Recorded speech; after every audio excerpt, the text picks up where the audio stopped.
એમાં પછી નોગા હોય, કાલોર હોય, મકવાણા હોય, લરતુકા હોય, કોઈ પણ બધી સમાજના હોય, ઠાકોર હોય, 18 વરણ હોય, આજે આ ખેડાની અંદર ખેડો આપણો એટલે આ પ્રસંગ આપણો છે।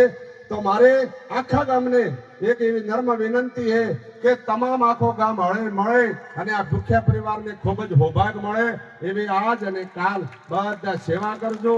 તન મનથી કોનું છે અને કેવી રીતે કરશે અને એમના દીકરા દીકરો કરશે એવો વિચારવાનો નહીં। આપણે વાલેરને ખેડે છે, આપણું છે અને આપણે કરવાનું છે, આપણી ફરજમય છે। ડાવો ધોવે જમણાને, જમણો ધોવે ડાવાને, ગોમની શોભા ગોમને વાલીએ।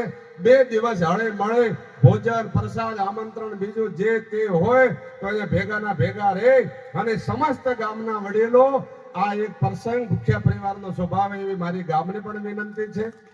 અને આપણી વચ્ચે આપણી પત્રિકાને માન આપે અને પૂજ્ય મહંત શ્રી 1008 મહામંડલેશ્વર શ્રી કનીરામ બાપુ જેમ કીધું, કારણ કે હું કુંભ મેળે હતો અને બાપુને ત્યો દાડે 25,000 પબ્લિકની ભીડ હતી, પણ છતાંય મને ત્યો જમાડ્યો, ત્યો મને વિદાય આપી, ભેટ પૂજા આપી અને સ્વાગત કર્યો અને બાપજી દોડધામથી ઘરે આવ્યા। ખરેખર આપણે માનીએ કે ગમે તેવા યુવાન હોય તો પણ શરીર ન ખમે, તો આ ઉંમરની અંદર બાપજી કાલે જ અહીંયા વડવાળા ધામે પધાર્યા અને આજે આ વાલેરની અંદર જે આપણને હાજરી આપી।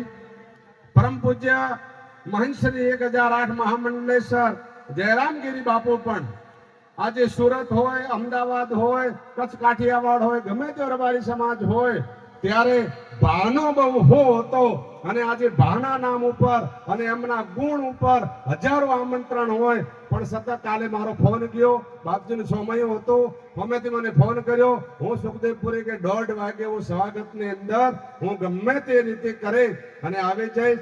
તો વાળીનાથ બાપજીએ પણ આપણો સમય ખૂબ જ સાચવ્યો અને આપના અને મારા બોલાવેલા ભાઈઓ અને બહેનો સમસ્ત દરબારી સમાજના જે આપણી ગામની દીકરીઓ હોય, કુવાસીઓ હોય, તમામ અહીંયા આવ્યા એ બદલ ખૂબ ખૂબ હું સુંદરપુરી બાપજીને ખૂબ જ વિનંતી કરું કે એમને ધ્યાનથી ખૂબ ભરપૂર રાખજે।